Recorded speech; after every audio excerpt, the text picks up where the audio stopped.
नमस्कार। सन 2020 में कोविड-19 की पहली लहर, 2021 में डेल्टा वेरिएंट दूसरी लहर और नए साल 2022 में ओमिक्रॉन का आगमन, जिसे विश्व स्वास्थ्य संगठन ने वेरिएंट ऑफ कंसर्न कहा है। और इसलिए बहुत ज़रूरी है कि हम सजग वातावरण बनाए रखें, कोरोना अनुरूप व्यवहार का पालन करें और सही जानकारी हम तक पहुँचे। इसी उद्देश्य से स्वास्थ्य मंत्रालय, भारत सरकार और दूरदर्शन की ये पहल आरोग्य भारत कार्यक्रम, आप सभी का अभिनंदन। मैं हूं अमित अरोरा और आज इस विषय पर चर्चा के लिए मेरे साथ 3 मेहमान जुड़ रहे हैं। आइए उनका परिचय आपसे कराऊं। यहाँ स्टूडियोज़ में मेरे साथ हैं डॉक्टर उमा कुमार, नमस्कार, professor and head department of rheumatology, AIIMS नई दिल्ली से।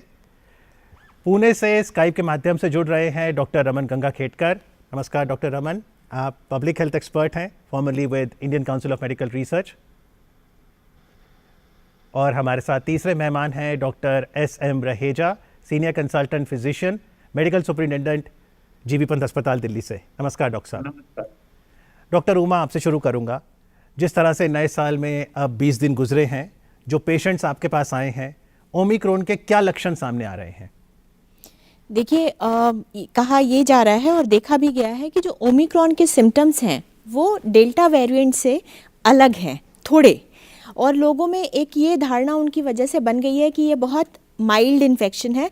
तो ये बिल्कुल गलत है। माइल्ड बहुत रिलेटिव टर्म है जब हम कंपेयर कर रहे हैं डेल्टा से, ना कि नॉर्मल इंडिविजुअल से। तो वो बहुत केयरफुल रहने की ज़रूरत है। अगर लक्षणों की बात करें तो यूजुअली लोगों में लो ग्रेड फीवर हो रहा है, यानी 100 डिग्री से कम, राइट। और उसके अलावा ड्राई कॉफ, गले में बहुत खराश होना, नेज़ल डिस्चार्ज, राइनोरिया जैसे नाक से पानी आना, छींकें आना, इस तरह के सिम्टम्स देखने को मिल रहे हैं। इसके अलावा रोज़ को नए लक्षण ऐड भी होते जा रहे हैं। जैसे आज हमने देखा कि एक चीज़ और आई निकल के कि लोगों को कान सुनने में किसी को परेशानी हो रही है या भारीपन सा महसूस हो रहा है, कान में टिंगलिंग जो एक सेंसेशन होती है, टिनाइटस का, सीटियाँ बजना कान में, उस तरह के लक्षण भी आ रहे हैं। लेकिन इसमें जो loss of taste, loss of smell और इसके अलावा डायरिया, पेट में दर्द, ऐसे लक्षण जो हैं वो देखने को कॉमनली नहीं मिले हैं, जो हमें डेल्टा में देखा था, जो डेल्टा में देखने को मिला था। लेकिन और इसका जो बुखार है वो भी 2-3 दिन में ठीक हो जा रहा है। और जो पहले हमने डेल्टा में देखा था उसमें हाई ग्रेड फीवर हो रहा था और बहुत लंबे वक्त तक फीवर चल रहा था। जी, तो डॉक्टर रमन, अगर हम ओमिक्रॉन वायरस की बात करें तो क्या नई लर्निंग्स आई हैं हमारे पास इस वायरस के नेचर को लेकर? इस वायरस के नेचर को देख के एक चीज तो समझ में आ रही है कि आपने अगर डेल्टा निकाल दिया तो ओमिक्रॉन जिस ढंग से नए वेरिएंट्स बनने की जो प्रक्रिया होती है उसमें ये वेरिएंट पैदा होना ये सही ढंग से था। इसका कारण डेल्टा में हमने देखा कि वो ज़्यादा तीव्र बीमारियां बनाता था। जो ये जो इवोल्यूशन होता है वायरसेस का, उसके खिलाफ ये चीज़ बनी कि उसकी सीविरिटी बढ़ गई, बहुत लोग मरना शुरू हो गए। तो ये तीव्रता जो कम होना चाहिए इवोल्यूशन में, वो आपको ओमिक्रॉन में दिख रही है, इसमें कोई शक नहीं। दूसरा, इसका सबसे बड़ा लर्निंग क्या है कि भले हमारे पास हमने सारे दुनिया में देखा, जो डेवलप्ड कंट्रीज है उन लोगों ने सबसे पहले वैक्सीन देने की कोशिश की और उसके बाद में डेल्टा आया, डेल्टा चारों तरफ फैलते गया, उनके यहाँ भी फैलते गया। नए नए किस्म के वेरिएंट्स भी आना शुरू हो गए थे वो वैक्सीन देने के बावजूद भी। अभी आपने अगर देखा तो ये जो वेरिएंट्स आ रहे थे, ये वेरिएंट्स ये सिर्फ जहां जहां वैक्सीन का कवरेज ज्यादा था वहां से नहीं आ रहे थे जी। ये जहां वैक्सीन मिल नहीं रही थी उन जगह पे जिनका कवरेज कम था वहां से वेरिएंट्स पैदा हुए। इसका दूसरा मायना क्या है कि भले हम सिर्फ वैक्सीन देके सुरक्षित महसूस करें तो भी हम पूरे सुरक्षित हो नहीं सकते जब तक दुनिया में सब देशों में सब लोगों को हम ये वैक्सीन के बेसिक डोसेजेस जल्द से जल्द नहीं पहुंचाएंगे। नए नए सिरे से वेरिएंट आएंगे। तीसरी बात हमारे एक समझ में आ गई कि ये विषाणु जितना हम समझते थे उससे ज्यादा चालाक है। अच्छा। हमने जो वैक्सीन बनाई उसमें हम पहले बोला करते थे 95% वो न्यू इन्फेक्शंस को रोक पाएगी, 90% जो न्यू इन्फेक्शंस होते हैं उसको वैक्सीन देके एक्स वैक्सीन रोक पाएगी। लेकिन क्या यह सच निकला? क्या है ये नहीं निकला, वायरस बहुत चालाक निकला, उसने माइल्ड इन्फेक्शन होने से या एसिम्प्टोमेटिक इन्फेक्शन या नए सिरे से इन्फेक्शन कुछ अलग वेरिएंट अगर रहा तो वो होने से रोक नहीं पा रही है वैक्सीन। लेकिन एक बहुत बड़ी अच्छी बात है कि ये न होते हुए भी अगर 2 डोज वैक्सीन के लोगों ने लिए हैं तो उनको हॉस्पिटलाइजेशन से छुटकारा मिलता है, उनको सीवियर कोविड डिसीज नहीं होता है और डेथ नहीं होता है। तो इसकी एक सीख हमको क्या मिली कि हर इंसान ने पहले अपनी जान बचाने की कोशिश करना है। विषाणु जो है जैसे इवॉल्व होगा, नए नए वेरिएंट आएंगे, तो वो नए वेरिएंट माइल्ड किस्म की बीमारी देने की ताकत रखेंगे, जल्द से जल्द फैलने की ताकत रखेंगे। लेकिन अगर मुझे इस वेरिएंट की वजह से या इन नए आने वाले वेरिएंट से तकलीफ नहीं होना है तो वैक्सीन के डोज लेना है, और अगर मुझे नया वेरिएंट मेरे शरीर में आने नहीं देना है तो मैंने कोविड एप्रोप्रिएट बिहेवियर का पालन करना है, क्योंकि ये मास्क, सेफ डिस्टेंसिंग, यही चीजें हैं कि जिसकी वजह से नए इन्फेक्शन होने को हम रोक पाते हैं। जी डॉक्टर रहेजा, अगर कोई मरीज लक्षण दिखाता है, नज़ला, जुकाम, गले में खराश, बुखार, तो ये पहचानना क्यों ज़रूरी है कि ये कोविड-19 का वेरिएंट है, मान लीजिए ओमिक्रॉन या डेल्टा, या ये साधारण फ्लू है? क्यों ये अंतर ज़रूरी है?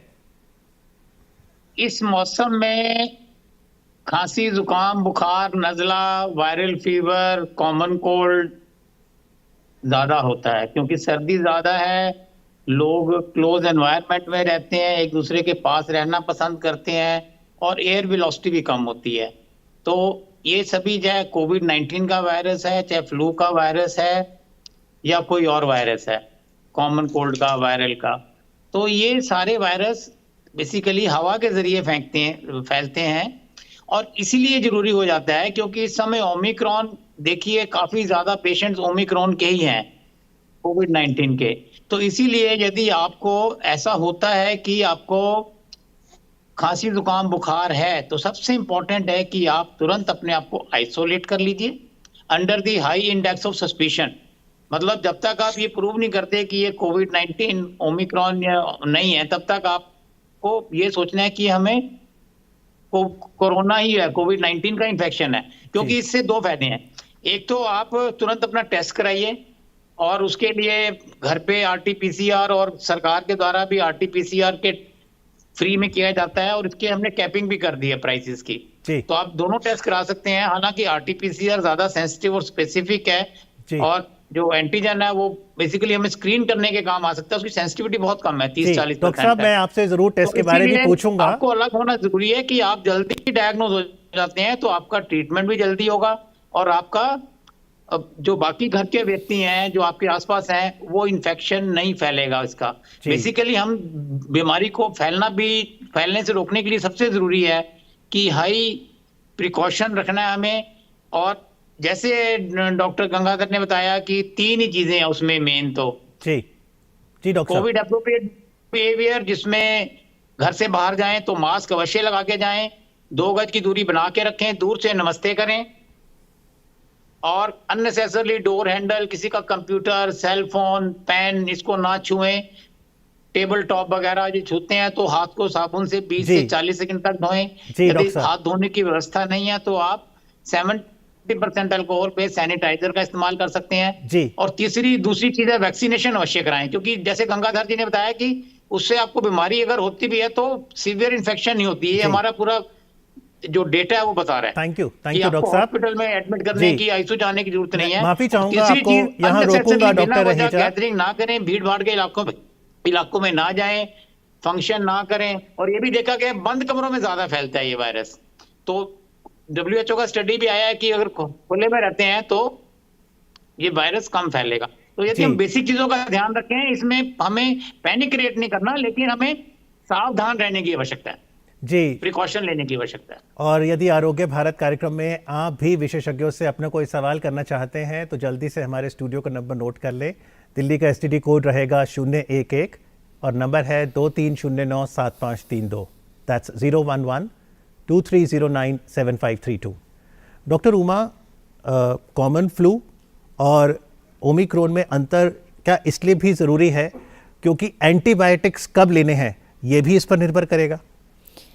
नहीं, देखिए ज़रूरी तो ज़्यादा है, इसलिए है कि आज इस दौरान में हम पैंडमिक से गुजर रहे हैं, तो जो भी सिम्टोमेटिक है वो अपने आप को टेस्ट कराएं, ये पता करने के लिए कि कोविड तो नहीं है, क्योंकि कोविड की जो ट्रांसमिसिबिलिटी है वो बहुत ज़्यादा है। उससे जो वनरेबल पॉपुलेशन है, जो एल्डरली हमारे पेरेंट्स हैं घर में, जो छोटे बच्चे हैं, जैसे इसमें देखा जा रहा है ओमिक्रॉन में बच्चे भी बहुत ज़्यादा प्रभावित हो रहे हैं, तो वो आप अपने आप को आइसोलेट कर सकते हैं। जहाँ तक बात आती है एंटीबायोटिक की, तो एंटीबायोटिक्स का कोई रोल नहीं है। सेल्फ लिमिटेड वायरल इन्फेक्शन में एंटीबायोटिक्स का कोई रोल नहीं है, लेकिन और ना ही अभी मैं ओमिक्रॉन की बात कर रही हूँ, ना ही एंटीवायरल्स का कोई रोल है, कोई एस्टेब्लिश थेरेपी नहीं है।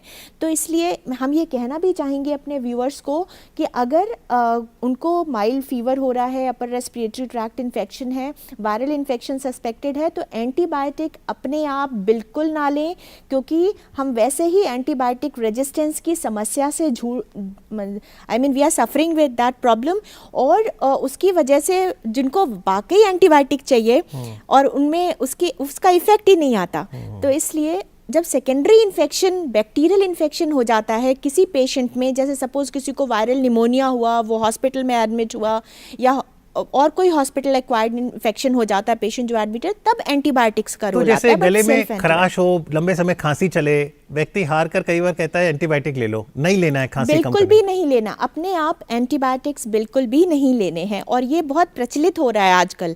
देखें प्रेस्क्रिप्शंस भी, तो अगर सॉर थ्रोट से भी कोई पेशेंट जा रहा है तो इमीडिएटली उसको एंटीबायोटिक्स प्रेस्क्राइब किए जा रहे हैं। वो तो एक तो ये ज़रूरत है जानने की क्यों डिफरेंट है दोनों चीज़ें। तीसरी बात ये हो जाती है कि अगर जो पोस्ट कोविड कॉम्प्लिकेशंस होते हैं, अगर किसी को पता नहीं चला, सॉर थ्रोट हुआ, फिर पता चला उसको 2-3 हफ्ते 4 हफ्ते के बाद कोई और कॉम्प्लिकेशन आ गई पेशेंट में, चाहे वो ब्रेथलेसनेस हो या फिर कोई न्यूरोलॉजिकल कॉम्प्लिकेशन हो, उस समय ये डिटेक्ट करना मुश्किल हो जाएगा कि ये कोविड की वजह से है या कोई न्यू इलनेस है जो पेशेंट को हो रही है, तो इसलिए भी ज़रूरी है। तो ये बहुत महत्वपूर्ण है जानना कि एंटीबायोटिक्स हमारी मदद करते हैं बैक्टीरिया से लड़ने के लिए, डॉक्टरी सलाह पर ही लेना है, और क्योंकि ओमिक्रॉन एक वायरल इन्फेक्शन है तो इसलिए वहाँ पर एज अ रूल एंटीबायोटिक की ज़रूरत नहीं है, तो डॉक्टरी सलाह ज़रूर लें। फिलहाल हिमाचल प्रदेश से भवानी जी हैं फ़ोन लाइन पर। हेलो जी, सवाल पूछिए। जी मेरा सवाल ये था कि कफ कोल्ड के सिम्टम्स के साथ सिर दर्द भी आजकल सुनने में आ रहा है, तो क्या ये भी ओमिक्रॉन का एक सिम्टम हो सकता है?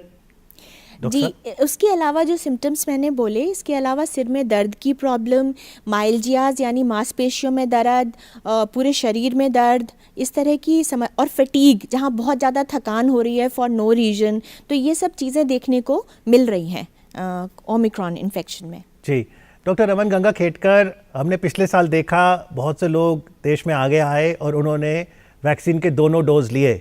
अब इस साल जब प्रधानमंत्री ने भी आग्रह किया प्रिकॉशनरी डोज का, जिसे पश्चिम में बूस्टर डोज भी कहते हैं, तो एक बार थोड़ा दर्शकों को बताइए प्रिकॉशनरी डोज किसको लेनी है?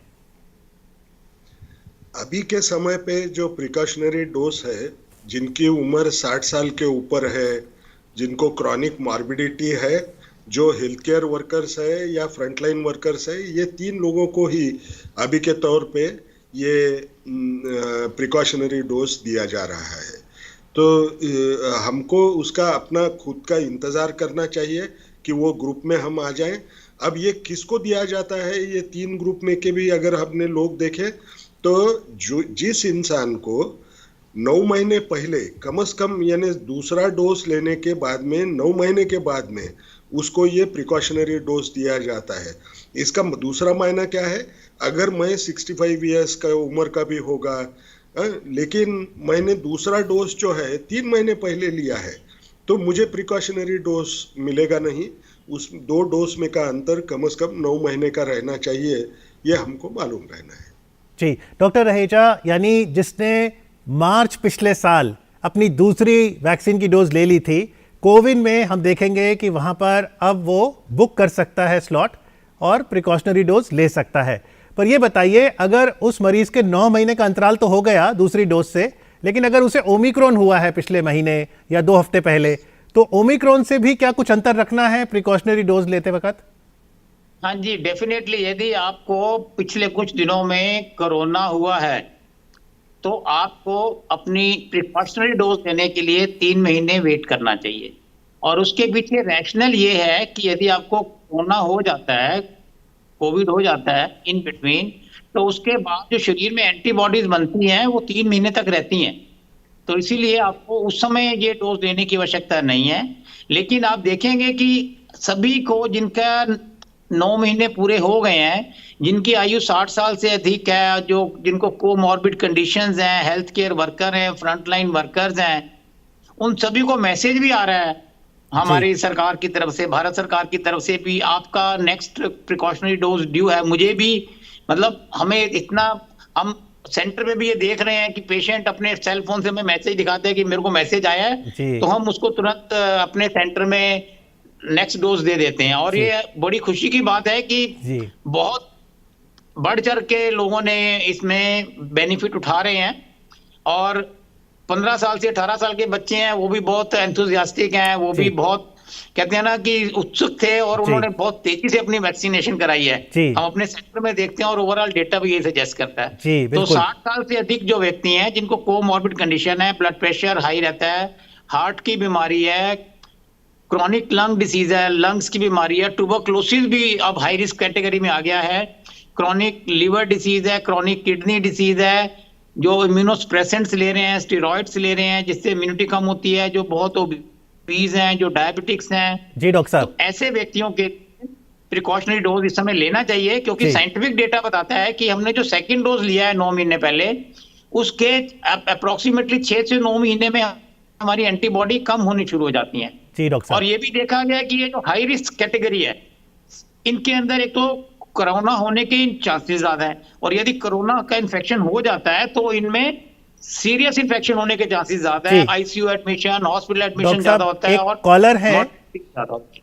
तो इसीलिए सरकार ने बहुत ही मतलब सोच समझ के ये कदम उठाया है, और हम सभी को इसका लाभ उठाना चाहिए। और थैंक यू डॉक्टर रहेजा। एक कॉलर है, पहले उनका प्रश्न ले लेते हैं। अरुण जी हैं महाराष्ट्र से। हेलो। हेलो जी, सवाल पूछिए।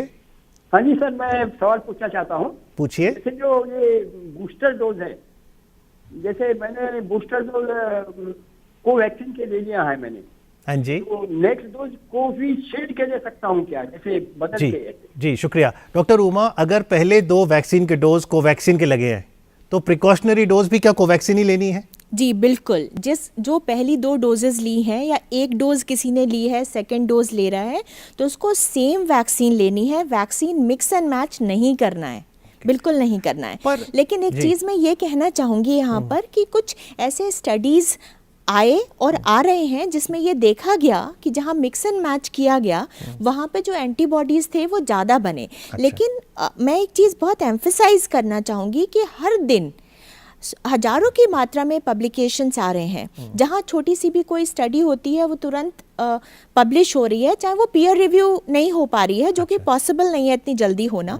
तो इसलिए सारी इन्फॉर्मेशन स्प्रेड हो रही है, वो ज़रूरी है जिससे कि कोई डिसीजन किसी बारे में बनाया जा सके। लेकिन आज की डेट में इंडिया में दिस इज़ नॉट रिकमेंडेड। हमें जो पहले वैक्सीन मिले हैं वही प्रिकॉशनरी डोज लेनी है। पर डॉक्टर रमन गंगाखेडकर, ऐसे भी कई केसेस सामने आए हैं कि मान लीजिए कोई व्यक्ति था और अमेरिका में उसने 2 डोज फाइजर के ले लिए या किसी विदेशी वैक्सीन के ले लिए, अब वो व्यक्ति भारत में वापस आ गया, वो भारतीय व्यक्ति, तो अब अगर उसे फाइजर ही लेनी है और अगर वो वैक्सीन यहाँ उपलब्ध ना हो तो वो भारतीय क्या करे? नहीं, उसको तो फाइजर मिलेगी नहीं ना। उसको अगर लेना ही है तो तीसरा डोज हमारे देश में जो मिल रहा है वो वैक्सीन लेना पड़ेगा। एक चीज थोड़ी सी क्लैरिफाई करता हूँ। देखिए, आप अगर देखते हैं कि इसको सारे डोज एक ही वैक्सीन के, इसको हम होमोलॉगस अप्रोच बोलते हैं। हेट्रोलॉगस जो होता है उसमें एक डोज एक वैक्सीन से आया, दूसरा डोज दूसरे किसी वैक्सीन से आया।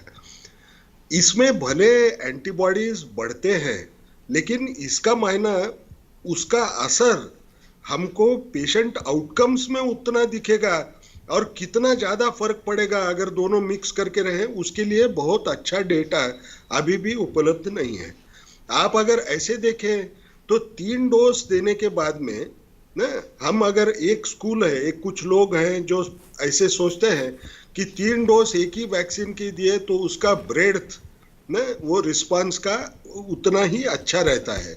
कुछ लोगों को ऐसे लगता है कि इससे ब्रेड्थ बढ़ेगी अगर मैं मिक्स एंड मैच करूं।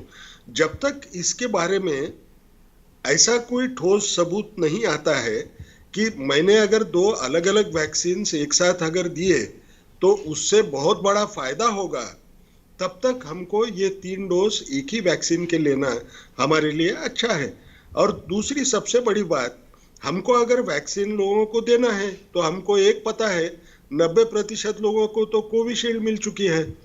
अगर हमने सोचा कि हेट्रोलॉगस यानी दूसरी वैक्सीन उसको देनी चाहिए तो हमको कोवैक्सीन देना पड़ेगा। लेकिन अगर कोवैक्सीन देना है तो 90% लोगों को कोवैक्सीन का डोज देने के लिए उतनी मात्रा उपलब्ध रहने का एक सवाल खड़े रहेगा, यानी फिर हमने पॉलिसी डिसीजन लेने के बावजूद भी उसका असर ग्राउंड पे कुछ नहीं दिखेगा अगर हमने ऐसा मिक्सिंग मैचिंग किया तो। और जैसे जी। मैंने कहा, सरकार पे भरोसा रखो जी। 3 डोज ये अच्छे रह सकते हैं, इसके बारे में कोई दो राय रखना सही नहीं होगा। जी डॉक्टर साहब, एक और कॉलर हैं दिल्ली से, हरिंदर जी, उनका प्रश्न लेते हैं। हेलो, नमस्कार, सवाल पूछिए। मैं सवाल बताता हूँ। वो मेरा हेलो जी जी हाँ नमस्कार जी, मैं हरिंदर आनंद बोल रहा था नमस्कार दिल्ली से। जी। मेरे को ना 8 तारीख को कोरोना हुआ था पॉजिटिव। 8 जनवरी? हाँ जी, नहीं अभी, हाँ अभी 8 जनवरी को ही। जी। और फिर मैंने 15 तारीख को कराया तो मेरा नेगेटिव आ गया। RT-PCR कराया आपने? हाँ RT-PCR कराया था जी। तो उस टाइम मेरा CRP वैल्यू 10 आई थी। अच्छा। उसके बाद फिर मैंने आज कराया, मुझे ऐसे लगा जैसे CRP बढ़ता रहा हो, तो मैंने टेस्ट कराया क्योंकि फीवर मेरा 98.5 से जस्ट 1 पॉइंट ऊपर था, तो वो CRP मेरा 38 है। अच्छा। बुखार बिल्कुल बीच में ठीक था, आज ही थोड़ा सा ऐसा लगा है। जी, तो आप घर पे ही हैं, आराम कर रहे हैं? हाँ घर पे ही हूँ मैं। मेरे को डायबिटीज भी है और BP भी है। और उम्र कितनी है आपकी आनंद साहब? मेरी 78 है। जी, शुक्रिया आपके सवाल के लिए। डॉक्टर उमा। देखिए, जो CRP है वो एक इन्फ्लेमेटरी मार्कर होता है जो शरीर में सूजन को बताता है। तो और वो सूजन की वजह बहुत सारी हो सकती हैं, जैसे इन्होंने कहा कि इनका थोड़ा अभी भी बढ़ा हुआ आ रहा है। तो एक तो ये चीज़ बतानी ज़रूरी है कि बजाय इनके जो सिम्टम हैं कोरोना के ठीक हो गए, RT-PCR निगेटिव हो गया, लेकिन शरीर में कुछ सूजन की स्थिति बनी रह सकती है।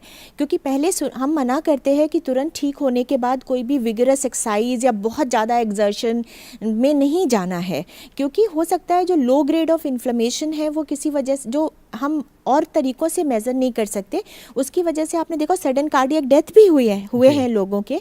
और जो साइंटिफिक डेटा अवेलेबल है उसमें भी ये दिखाया गया कि ब्रेन में और हार्ट में थोड़ी सूजन बनी रह सकती है, जबकि पेशेंट पूरी तरह ठीक हो गया, उससे निकल आया कोविड से। तो एक तो ये वजह हो सकती है। दूसरी वजह ये डायबिटीज़, अगर इनके शुगर से नॉर्मल है, कंट्रोल नहीं है, तो भी CRP बढ़ा रह सकता है, क्योंकि उसमें डायबिटीज़ में भी स्टेट ऑफ क्रॉनिक इन्फ्लेमेशन हो सकती है जिसकी वजह से प्रॉब्लम हो सकती है। अगर इनकी कंसर्न है तो इसे अपने फिजिशियन से कांटेक्ट करना चाहिए। जी। डॉक्टर रहेजा, स्क्रीनिंग की आपने बात की थी, तो ये बताइए RT-PCR टेस्ट किसे कराना है, कब कराना है? हाँ देखिए, यदि आपको खांसी, जुकाम, बुखार, शरीर में दर्द, सिर में दर्द, नौजिया, वॉमिटिंग की फीलिंग होती है, बदन टूटता है, तो आपको RT-PCR टेस्ट कराना चाहिए। और सरकार के द्वारा ये फ्री किया जाता है, कंसल्टेशन भी इसके लिए फ्री है, दवाइयाँ भी फ्री हैं। तो जितना जल्दी आप ये टेस्ट करा लेंगे उससे 2 फायदे होंगे। जैसे मैंने बताया, आपको क्लियर हो जाएगा कि आपको कोरोना है कि नहीं, कोविड-19 है कि नहीं। और जैसा हम देखते हैं कि डेटा बता रहा है कि 90% प्लस अब ओमिक्रॉन ही है कम्युनिटी के अंदर, तो आपको ये क्लियर हो जाएगा। लेकिन वो एक ना एपिडेमियोलॉजिकल टूल होता है, आई मस्ट क्लैरिफाई। ओमिक्रॉन का मतलब यह है कि एपिडेमियोलॉजिकल टूल है जिससे हमें पता चलता है जीनोम सीक्वेंस के बाद कि कौन सा स्ट्रेन डोमिनेंट है इसमें। जी। तो आपको 2 फायदे होंगे, एक तो आप अपने आप को आइसोलेट कर पाएंगे जल्दी से जल्दी, दूसरी चीज आपका इलाज ठीक से हो जाएगा। आप अगर आइसोलेट करते हैं तो अपनी फैमिली को सुरक्षित कर पाएंगे, अपने दोस्तों को, अपने मित्रों को। आप अपने ऑफिस भी ना जाइए, मतलब 7 दिन के लिए सरकार ने बोला है आपको अलग रहना है, और उसके बाद यदि आपको पिछले 3 दिन में कोई लक्षण नहीं है तो आप प्रिकॉशनरी मास्क लगा के अपने काम पे जा सकते हैं। और यदि आपको 7 दिन के बाद खांसी जुकाम बुखार रहता है तो आपको 10 दिन तक आइसोलेट होना आवश्यक है। तो ये सारी चीजें बिल्कुल क्लियर गाइडलाइन सरकार ने बहुत साइंटिफिक डेटा इकट्ठा करने के बाद दी हैं जी। और जैसा कि इससे पहले वाले दर्शक बता रहे थे कि उन्होंने आरटीपीसीआर कराया, दोबारा वो नेगेटिव हो गया, फिर सीआरपी रेज्ड हो गया। तो सीआरपी तो एक इन्फ्लेमेटरी मार्कर है जो कि काफी समय तक रेज्ड रह सकता है। यदि इनको कोई लक्षण नहीं है तो वो अपने आप को सुरक्षित फील करें और एक डॉक्टर से संपर्क कर लें। डॉक्टर रहेजा, ये सीआरपी क्या होता है? इफेक्ट्स हैं जिसमें हम कहते हैं post sequelae covid sign and symptom, जिसमें कि लॉन्ग कोविड में हम कहते हैं, जिसमें कि आपको काफी समय तक शरीर में दर्द रह सकता है, हल्का सिर्फ कमजोरी रह सकती है, भूख नहीं लगना और नोजिया वॉमिटिंग की फीलिंग आनी। कुछ एक पेशेंट में दिल की धड़कन बढ़ जाती है, हार्ट की पंपिंग पावर कम हो जाती है, रिदमियाज हो जाते हैं, किसी में सांस लेने की तकलीफ रहती है काफी समय तक, जिसमें क्रॉनिक लंग इन्वॉल्वमेंट हो जाती है, फाइब्रोसिस हो जाता है। किसी पेशेंट में मेंटल फॉगिंग हो जाती है, काफी वो मतलब सोचने की शक्ति, वो मरीज कहता है मैं कंफ्यूज रहता हूँ, मैं सोच नहीं पाता हूँ, मैं भूल जाता हूँ चीजों को, मुझे घबराहट होती है, रात को नींद नहीं आती, सपने आते हैं। तो ये सारी चीजें पेशेंट से हमें आके बताई हैं। लेकिन इसमें अच्छी चीज ये है कि ये 3 से 6 महीने में ठीक हो जाती है, इसमें घबराने की बात नहीं है। आप खाना अच्छा खाइए, नींद पूरी लीजिए, डीप ब्रीथिंग करिए, योगा करिए, प्राणायाम करिए, खुश रहिए और अपने आप को एंजॉय करिए। इससे ज्यादा पैनिक क्रिएट नहीं करना चाहिए हमें, लेकिन नेचुरली हमें इसके लिए सावधान रहना जरूरी है। हमें बिहार चलते हैं जहां से अगले कॉलर फोन लाइन पर हैं, के साथ आगे चलते रहना है। हरकेश्वर जी अपना सवाल पूछिए। सर पटना बिहार से बोल रहे हैं जी। सर मेरा प्रश्न ये है कि अभी तक किसी भी कंट्री में या इंडिया में ये साइंटिफिकली प्रूफ हुआ है कि ओमिक्रॉन जो वेरिएंट है वो कारगर नहीं है, या फिर हमारा जो वैक्सीन लिए हैं इसके कारण हमको सीवियर नहीं हो रहा है? साइंटिफिकली ये प्रूफ हुआ है कि नहीं जी डॉक्टर गंगा खेडकर है, या हम जो वैक्सीन लिए हैं उसके कारण सीवियर नहीं हो रहे हैं? शुक्रिया। ये एक बात सही है जो आप बोल रहे हैं, ये एक किस्म का डायलेमा है ना, कि अब हम बोलते हैं कि ओमिक्रॉन जो है ये ज़्यादातर माइल्ड इन्फेक्शन होता है, उसको हॉस्पिटलाइजेशन करने की ज़रूरत नहीं आती है। अब ये जो हम बातें बोलते हैं ये तो वैक्सीन से भी असर होता होगा या विषाणु के बदलाव की वजह से भी असर होता है क्या? अब इसके ऊपर 2 अलग अलग किस्म के स्टडीज हुए हैं। उसमें एक क्या पता चलता है कि अगर किसी इंसान को ये 2 डोज वैक्सीन के मिल चुके हैं तो उस इंसान के अंदर ये बीमारी की वजह से हॉस्पिटलाइज होने का चांस ये तकरीबन 45% तक ये कम कर देने में ताकत रखती है ये 2 डोज वैक्सीन के। लेकिन अब ये इसका मायना अभी वायरस में कुछ बदलाव नहीं हुआ होगा जिसका हमको फायदा होता है, ये भी सही नहीं है।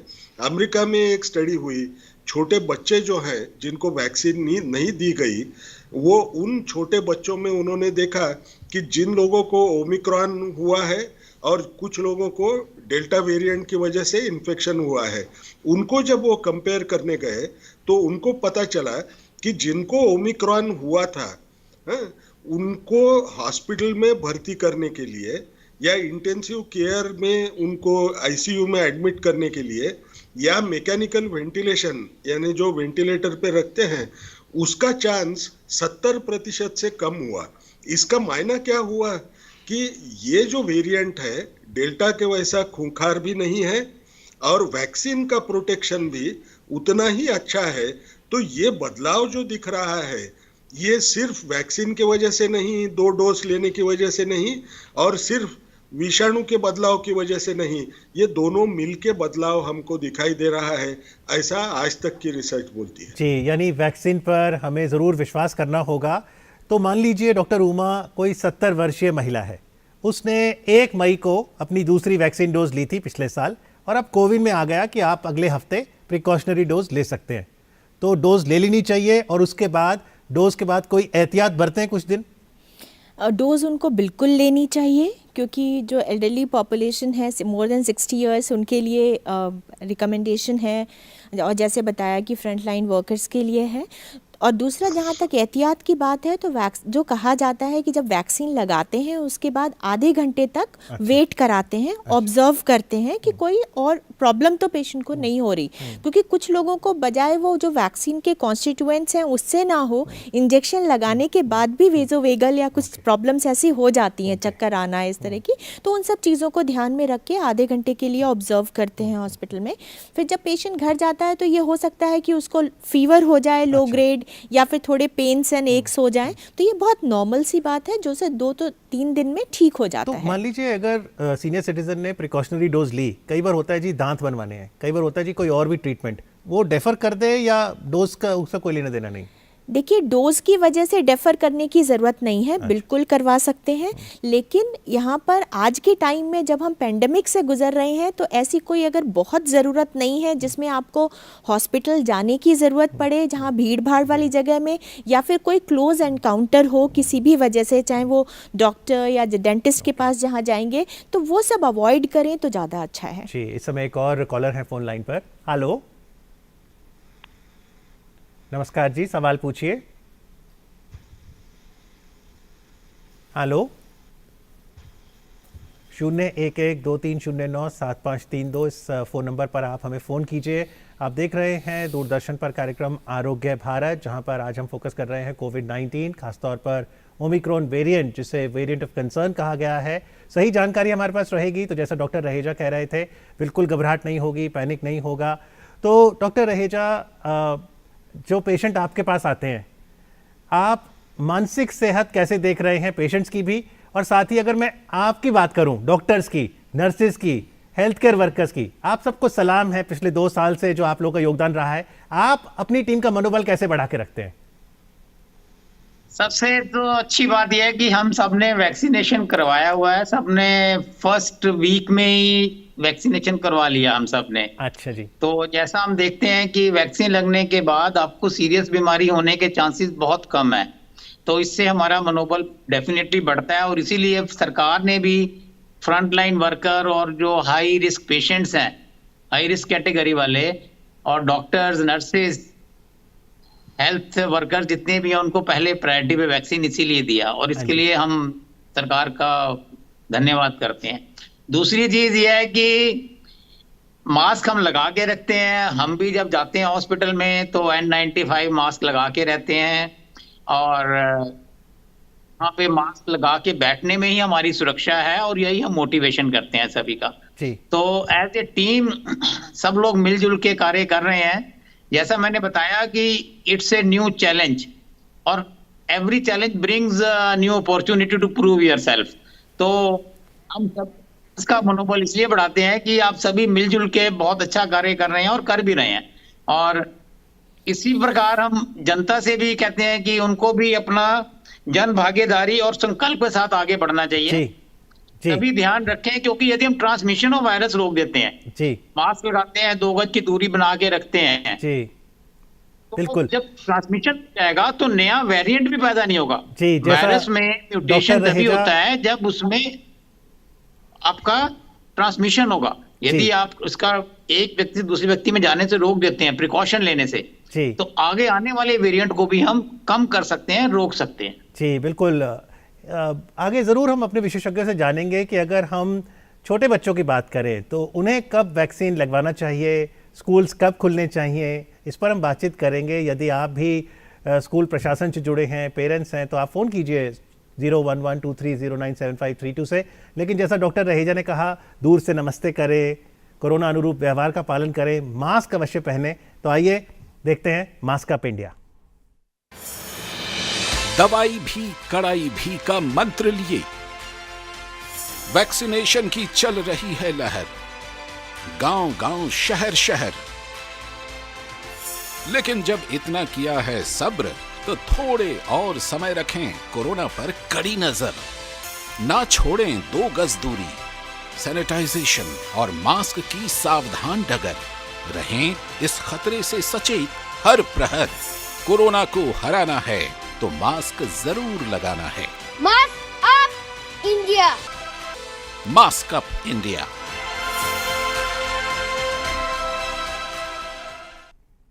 ये देखिए, हमने भी यहाँ पर स्टूडियोज़ पे मास्क लगाए हुए हैं। ये एक सोशल वैक्सीन है, तो मास्क ज़रूर लगाएं। और मास्क, डॉक्टर उमा, ज़रूरी है कि ठीक तरीके से भी लगाएं। बहुत ज़रूरी है, क्योंकि हमारा मकसद क्या है मास्क लगाने का, कि बाहर की जो हवा है वो हम तक ना पहुँचे बिना छने हुए, राइट। तो उसके लिए अगर देखा होगा कि कुछ लोग जो है मास्क को अपनी ठुड्डी पे लगाए रहते हैं, उनकी नोज़ खुली हुई है नीचे हुआ, तो और that gives false sense of protection, उससे कोई प्रोटेक्शन नहीं होती। तो मास्क ऐसे लगाना है कि पूरा बिल्कुल नाक के ऊपर से, साइड से बिल्कुल हवा अंदर ना ब्रीद करें आप बाहर की। और एक पता भी ये कर सकते हैं, जब आप ब्रीद इन कर रहे हैं, सांस अंदर ले रहे हैं, तो जो आपका मास्क है वो अंदर को जाना चाहिए, दोनों तरफ से वैक्यूम क्रिएट होता है, उसकी वजह से वो अंदर जाएगा, तो पता चलता है कि वो प्रॉपरली लगा हुआ है। जी बिल्कुल। और मास्क इसलिए भी ज़रूर पहने क्योंकि ये हमारा सामाजिक दायित्व है। मैं ये ना सोचूं कि मैं तो बलशाली हूँ, मैं मास्क नहीं पहनूंगा, मुझे कोविड नहीं होगा, लेकिन क्या पता मैं एसिम्प्टोमेटिक हूँ, तो मेरा सामाजिक दायित्व भी है कि मैं मास्क ज़रूर पहनूँ। फिलहाल राजस्थान से प्रधान झा हैं फ़ोन लाइन पर। हेलो जी सर। जी नमस्कार, प्रश्न पूछें। जी, ये जैसे दूसरे डोज से पूरे हाथ में टूटे, कब्जी रहती है शरीर में, जैसे। प्रधान जी थोड़ा ऊंचा बोलिए। जी सर, दूसरी डोज से शरीर पूरा काम करते टूटते। माफ़ी चाहूँगा, आपका प्रश्न नहीं समझ पाया। जी सर, ये जैसे दूसरी डोज है ना सर। जी, दूसरी डोज लगवाया सर मैंने। जी, मुझे जहाँ तक समझ में आया दूसरी डोज की आप बात कर रहे हैं। डॉक्टर रमन गंगा खेडकर, भारत की बात करें तो वैक्सीन की प्रगति कैसे देखते हैं? कितने फीसदी आबादी ने अब दूसरी वैक्सीन की डोज लगवा ली है, और किसने नहीं लगवाई, तो आप आग्रह करेंगे कि इसको सबसे पहले प्राथमिकता दें? बिल्कुल नहीं, हम आज के तौर पे अगर हमने सही मानों से अगर देखा तो हमारा पॉपुलेशन साइज इतना बड़ा कि जिसकी कोई हद नहीं, 140 करोड़ के पास हमारी टोटल पॉपुलेशन की आबादी है। इस हालत में हमने एक साल के अंदर इतने ज़्यादा लोगों को हम देने की कोशिश कर रहे हैं, उसका थोड़ा फायदा हमको दिखाई दे रहा है। आज के तौर पे हम 2 डोज का अगर रेट देखें तो वो तकरीबन 73% के नज़दीक जाके पहुंच चुका है। लेकिन 73% पे क्या मैंने खुश होना है?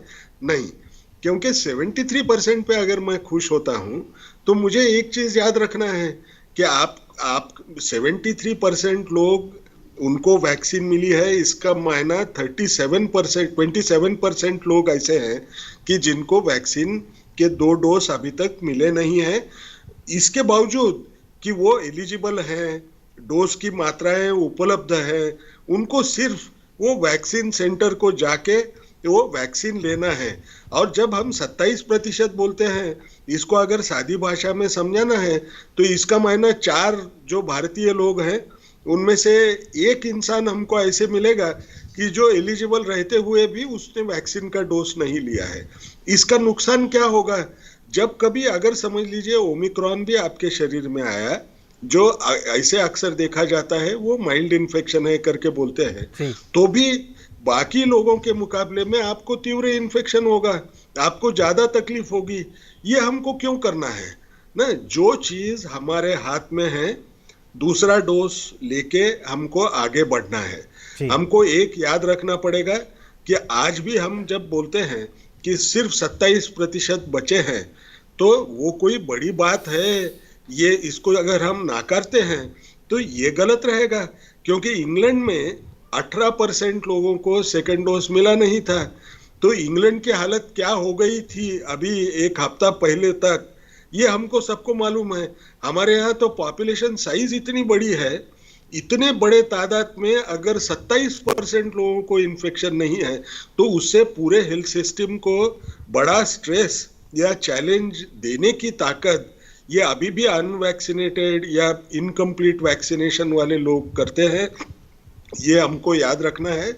और हर इंसान ने जिसने सिर्फ एक डोज लिया है उसने दूसरी डोज लेने की कोशिश करना है। और जैसा पहले बताया जा चुका है कि अगर उनको इस दौरान कभी अगर कोविड हुआ था तो दूसरा डोज वो 3 महीने के बाद में, कोविड होने के 3 महीने के बाद में वो ले सकते हैं। वो लेने की कोशिश करना, इसमें हमारी जान बचाते हैं हम। जी डॉक्टर साहब, मुंबई चलते हैं जहां से कैलाश जी हैं अपने प्रश्न के साथ। नमस्कार जी, सवाल पूछिए। हाँ जी, कैलाश फ्रॉम मुंबई महाराष्ट्र से बात कर रहे हैं। हाँ जी, 2 सवाल है जी। दोनों डोज लिए हैं, अगर ओमिक्रॉन किसी को हो जाता है और वो रिकवर हो जाता है तो क्या दोबारा ओमिक्रॉन होने की चांसेस है? ये पहला सवाल जी। और सेकंड सवाल ये है कि ये ओमिक्रॉन लोग बोलते हैं माइल्डर है, जो भी है, तो क्या इससे और भी खतरनाक वेरिएंट आने के संभावना है? जी शुक्रिया। डेल्टा से खतरनाक। जी डॉक्टर रहेजा, पहला सवाल बताइए, अगर ओमिक्रॉन किसी को हो गया क्या दोबारा भी हो सकता है? अगर एक बार आपको ओमिक्रॉन हुआ है तो उसकी एंटीबॉडीज बन जाएंगी, और क्योंकि ये नया वायरस है तो अभी इसके बारे में एग्जैक्ट बताना जरा मुश्किल है, क्योंकि देखिए नोवल वायरस है, ये नया वेरिएंट है, तो इसके लिए हमें आगे फ्यूचर में एंटीबॉडी मेटा एनालिसिस करके पता चलेगा।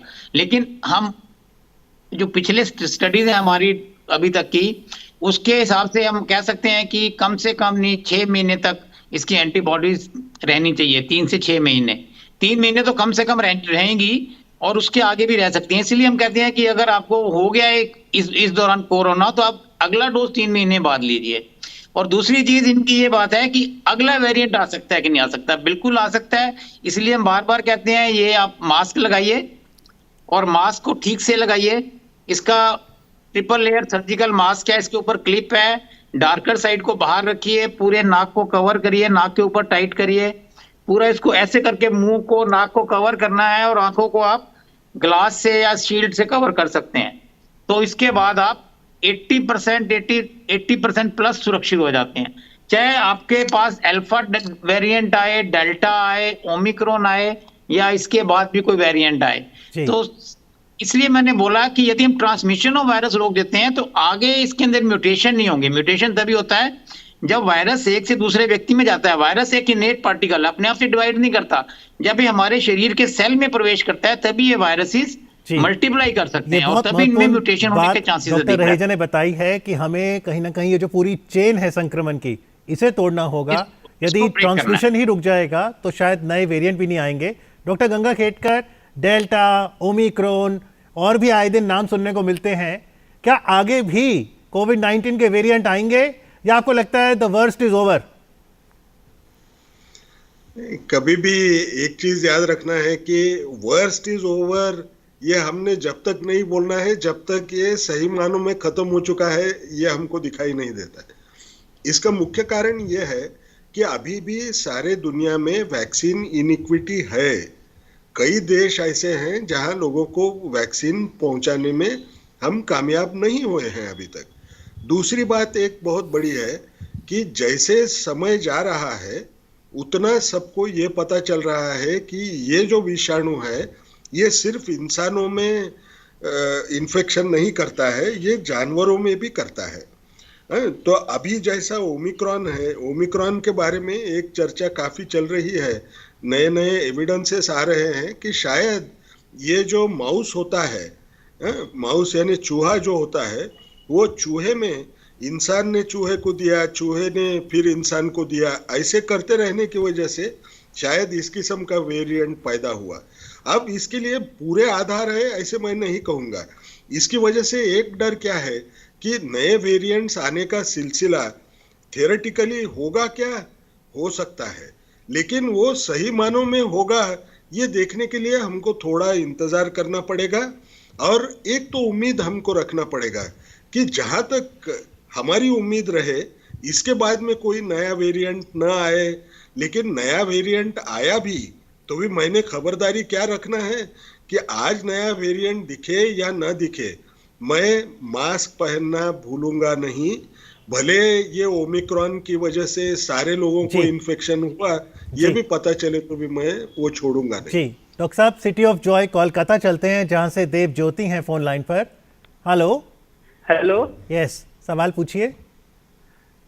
मेरा सवाल ये है कि मेरा जो एक बेटी है 15 साल की उम्र, उनको एक डॉग बाइट हुआ था जी, तो उसके लिए उसको एंटी रेबीज इंजेक्शन लगा था जी उसका 2 महीना हो गया है उसके लिए। जी। अभी क्या हम कोरोना का वैक्सीन ले सकते हैं कि नहीं, उसको जानना था। जी डॉक्टर उमा। नहीं, बिल्कुल ले सकते हैं, कोरोना की वैक्सीन ले सकते हैं और कोई उसमें इनको डिले करने की ज़रूरत नहीं एंटी है। रेबीज का ले चुके हैं ऑलरेडी, एंटी रेबीज जी। ले चुके हैं वैक्सीन, और जो कोरोना की वैक्सीन है जी। वो किल्ड वायरस है, जी।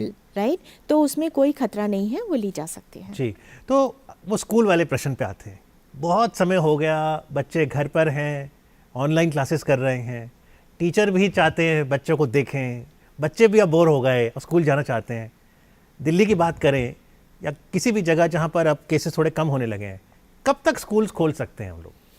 देखिए, बहुत स्ट्रेटेजिकली ये जो 15 to 18 ईयर्स को वैक्सीनेशन का प्रायोरिटी दिया है, वो यही सोच के दिया गया है कि ये जो पॉपुलेशन है वो सबसे ज़्यादा घर से बाहर जाती है, बाहर आउटडोर्स रहते हैं, और ये वो है जो बोर्ड एग्ज़ाम्स और वो 10th to 12th की बात करें वो पॉपुलेशन है। तो बिल्कुल ये चीज़ें सोची जा रही हैं कि स्कूलों को अब बहुत दिन तक बंद नहीं रखा जा सकता।